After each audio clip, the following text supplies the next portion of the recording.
Big TV భక్తి సమాచారం WhatsApp ఛానల్లో జాయిన్ అవ్వండి. అన్ని విశేషాలు ఎప్పటికప్పుడు తెలుసుకోండి. బిగ్ టీవీ ప్రేక్షకులందరికీ నమస్కారం. ఈరోజు మెంటల్గా, ఎమోషనల్గా స్థిరంగా మరియు బ్యాలెన్స్గా ఉండేందుకు అసలు ఎలాంటి పవర్స్ని మనం అడాప్ట్ చేసుకుంటే మనము హ్యాపీగా ఉండగలము అనేది చూద్దామన్నమాట. ఎందుకంటే ఏది చేయాలి అన్నా కూడా శక్తి చాలా అవసరము.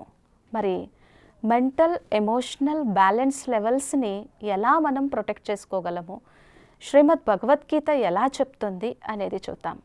మనసుకి చాలా శక్తి ఉంది. ఎందుకంత గొప్ప శక్తి ఉంది అనేది మనం ఒక ఉదాహరణ ద్వారా చూద్దాం. ఇప్పుడు ఉదాహరణ కోసము మనం యుఎస్ఏ వెళ్ళాలి అనుకుందాం. యుఎస్ఏ వెళ్ళడం అంత ఈజీ ప్రాసెస్ ఏం కాదు. దానికి ముందు టికెట్ కావాలి, వీసా కావాలి, కొంత ప్రిపరేషన్స్ చెయ్యాలి. కానీ మనస్సుతో అలా కాదు కదా. మనస్సుతో మనం ఇక్కడే ఉండి ఇక్కడే కూర్చొని యుఎస్ని చూడొచ్చు, ఇక ఏ ప్రదేశాన్నైనా చూడొచ్చు. అలాగే మనం కాశీ విశ్వనాథుడిని చూడాలనుకున్నాం, ఆయన అనుగ్రహాన్ని పొందాలనుకున్నాము. సో కాశీ విశ్వనాథుడిని, విశ్వేశ్వరుణ్ణి చూడాలి అంటే మనం ఫస్ట్ టికెట్ బుక్ చేసుకోవాలి, ప్లానింగ్ చేసుకోవాలి, ప్రిపరేషన్ చేసుకోవాల్సిందే. కానీ సబ్టిల్ బాడీతో, సూక్ష్మ శరీరంతో మనం ఇక్కడే ఉండి కాశీ విశ్వనాథుడిని చూడొచ్చు.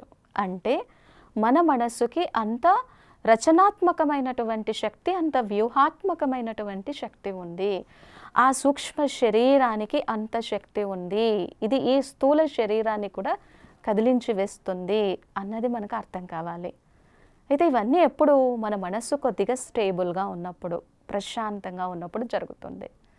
అదే మన మనస్సు డిస్టర్బెన్స్తో ఉందనుకోండి, అలజడితో ఉందనుకోండి, ఇప్పుడు నన్ను ఎవ్వరూ కదల్చొద్దు, ఇప్పుడు నేను ఏమీ మాట్లాడలేను, ఇప్పుడు నా మనసు ఏదీ పని చేయట్లేదు, నాకు అసలు క్రియేటివ్ ఐడియాసే రావట్లేదు, నేను ఎలా వర్కౌట్ చేయాలో కూడా అర్థం కావట్లేదు, నాకు కొంచెం టైం కావాలి అంటాం కదా.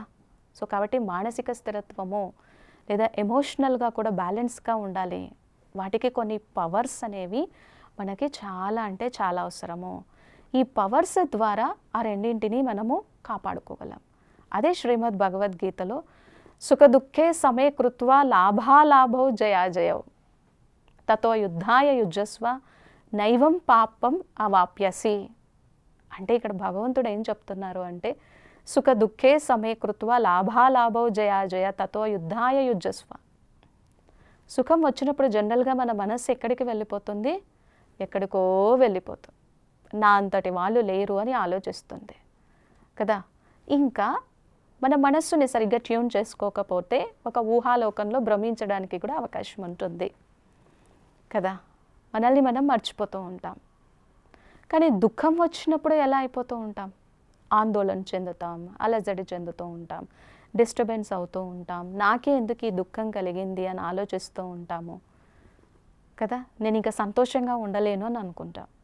ఇక్కడ పరమాత్మ ఏం చెప్తున్నారు అంటే, సుఖ దుఃఖే సమే కృత్వా, రెండింటినీ సమానంగా తీసుకో. సుఖం వచ్చినప్పుడు పొంగిపోకు, దుఃఖం వచ్చినప్పుడు కుంగిపోకు. సుఖం వచ్చినప్పుడు దాన్ని ఎలా హ్యాండిల్ చేయాలో నేర్చుకో, దుఃఖం వచ్చినప్పుడు కూడా దాన్ని ఎలా హ్యాండిల్ చేసి ఎదుర్కొని నిలబడాలో తెలుసుకో. రెండింటిలోనూ సంతోషాన్ని, బ్యాలెన్స్ని కోల్పోకుండా సమత్వ స్థితితో ఉండు. సుఖ దుఃఖే సమే కృత్వా లాభాలాభో. లాభం వచ్చినప్పుడు నిజంగా ఆనందపడతాం, సంతోషిస్తాం, సంతోషించవచ్చు, ఆనందపడవచ్చు. కానీ నష్టం కలిగినప్పుడు కొలాప్స్ అయిపోతూ ఉంటాం, దిగులు చెందుతూ ఉంటాం, బాధకి గురి అవుతూ ఉంటాము. సో సుఖ దుఃఖే సమే కృత్వా లాభాలాభో. జయం కలిగినప్పుడు, అనుకున్నది సాధించినప్పుడు, సక్సెస్ మన ఖాతాలో నమోదు అయినప్పుడు, జాబ్ వచ్చినప్పుడు, ప్రమోషన్ వచ్చినప్పుడు, అందరూ మంచిగా చూస్తున్నప్పుడు మంచిగా అనిపిస్తుంది. కానీ అపజయం కలిగినప్పుడు కూడా అలాంటి మనోస్థితిని కలిగి ఉండు. ఇది చాలా అవసరము జీవితంలో. ఎందుకంటే జీవితంలో ఎప్పుడూ సుఖమే ఉండదు, ఎప్పుడూ దుఃఖమే ఉండదు. సుఖ దుఃఖాల ఆట. ఏది తలపెట్టినా లాభమే రాదు, ఏది తలపెట్టినా నష్టమే రాదు. లాభ నష్టాలు రెండూ ఉంటాయి అనే విషయాన్ని యాక్సెప్ట్ చేయి, స్వీకరించు.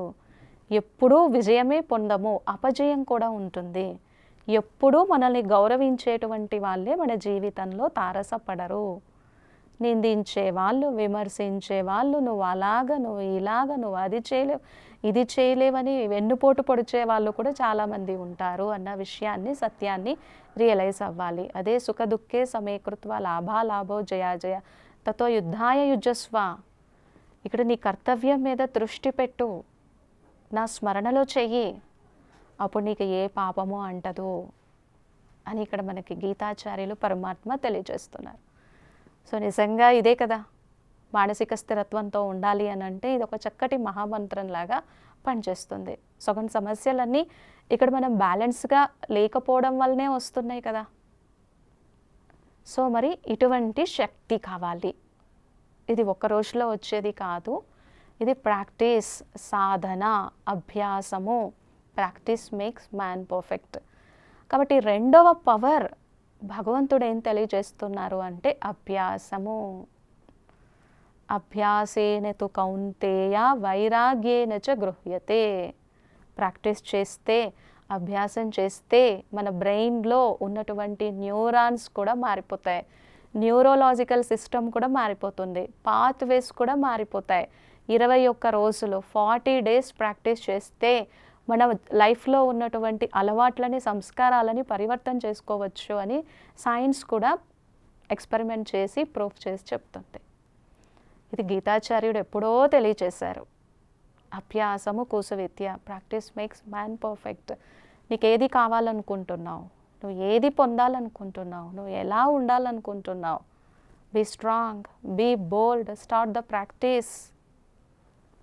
అప్పుడు నువ్వు నీ జీవితంలో సాధించగలవు. నిజంగా సుఖ దుఃఖాలు కలిగినప్పుడు, సుఖం వచ్చినప్పుడు ఆనందంగా ఉంటాం, దుఃఖం వచ్చినప్పుడు విచలితం అయిపోతూ ఉంటాము. సుఖ దుఃఖంలోనూ, లాభ నష్టంలోనూ, జయ అపజయంలోనూ, శుభ అశుభంలోనూ బ్యాలెన్స్గా ఉండాలి అని అంటే అభ్యాసం కావాల్సిందే. అవునా కాదా? ఇప్పుడు మన ముందు ఒక పెద్ద కంప్యూటర్ తీసుకొచ్చి పెట్టారు, లేదా ఒక పెద్ద మొబైల్ తీసుకొచ్చి పెట్టారు. అది చాలా కాస్ట్లీ మొబైల్, దాంట్లో ఎన్నో ఫీచర్స్ ఉన్నాయి, ఎన్నో అడ్వాంటేజెస్ ఉన్నాయి, ఎన్నో వర్క్స్, ప్రాజెక్ట్స్, టాస్క్ చేయొచ్చు. కానీ వెంటనే ఆన్ చేసి ఏం చేయలేం కదా. దానికి కొద్దిగా టైం పడుతుంది, దానికి కొద్దిగా ప్రాక్టీస్ చేయాల్సిందే. కార్ డ్రైవింగ్ చేయాలనుకుంటున్నాం, స్టార్టింగ్ డేనే ఎవరికి జరగదు కదా, ప్రాక్టీస్ చేయాల్సిందే. అలాగే మన మనస్సుని స్థిరంగా పెట్టుకోవడము అనేది కూడా ప్రాక్టీస్ చేయాల్సిందే, అభ్యాసం చేయాల్సిందే అని ఇక్కడ మనకి పరమాత్మ తెలియజేస్తూ ఉన్నారు. మరి మనసు ఎందుకు స్థిరంగా ఉండదు, ఎందుకు చంచలమైపోతూ ఉంటుంది, ఎందుకు భ్రమిస్తూ ఉంటుంది? దానికి మనకి భగవద్గీతలోనే వస్తుంది. సర్వధర్మాన్ పరిత్యజ్యంచ మామేకం శరణం వ్రజ. అంటే ఇక్కడ సర్వధర్మాన్ అంటే ఫస్ట్ అన్ని దైహిక ధర్మాలని వదిలిపెట్టి నా యందే శరణు పొందు, నన్నే ఆశ్రయించు. ఇక్కడ దైహిక ధర్మాలు అంటే నేను దేహం అనుకున్నప్పుడు కామన్గానే కోపము, ఆవేశము, బాధ, భయము, చింత, విపరీతమైనటువంటి కోరికలు ఇవన్నీ పెరుగుతూ ఉంటాయి. దైహిక ధర్మాలన్నింటినీ వదిలిపెట్టి నా యందే శరణాగతి పొందు, నన్నే ఆశ్రయించు. సర్వధర్మాన్ పరిత్యజ్యంచ మామేకం శరణం వ్రజ.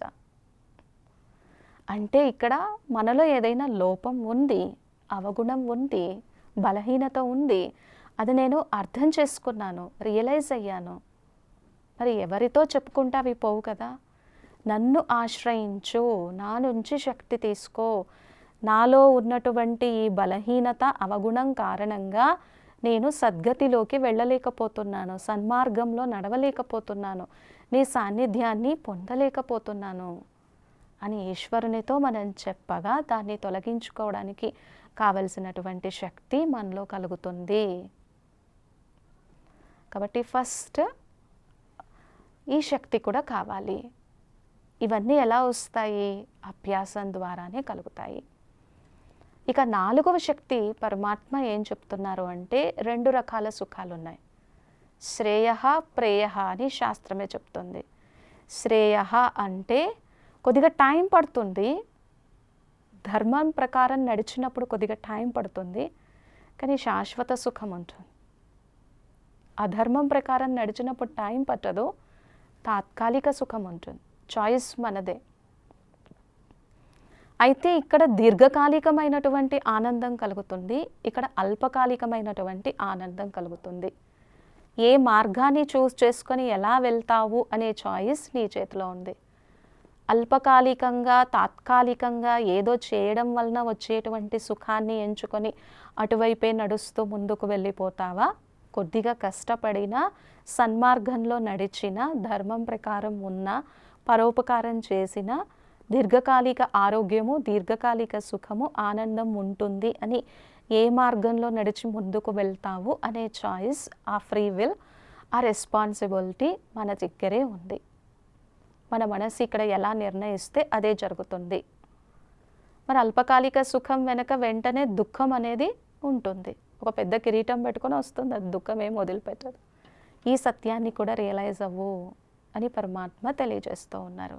కాబట్టి ఇక్కడ చాయిస్ మనదే. తర్వాత మళ్ళీ మనం ఎవరిని బ్లేమ్ చేయొద్దు. మరి ఇవన్నీ చెయ్యాలి అని అంటే మన జీవితంలో సహనం ఉండాల్సిందే, కొద్దిగా ఓర్పు వహించాల్సిందే. ఈరోజు సహనం లేకపోవడం వల్లనే కదా మనం పేపర్లో చూస్తున్నాం, ఎంసెట్లోనో ఐఐటీలోనో ర్యాంక్ రాలేదు అని చెప్పి సూసైడ్ చేసుకుంటూ ఉన్నారు.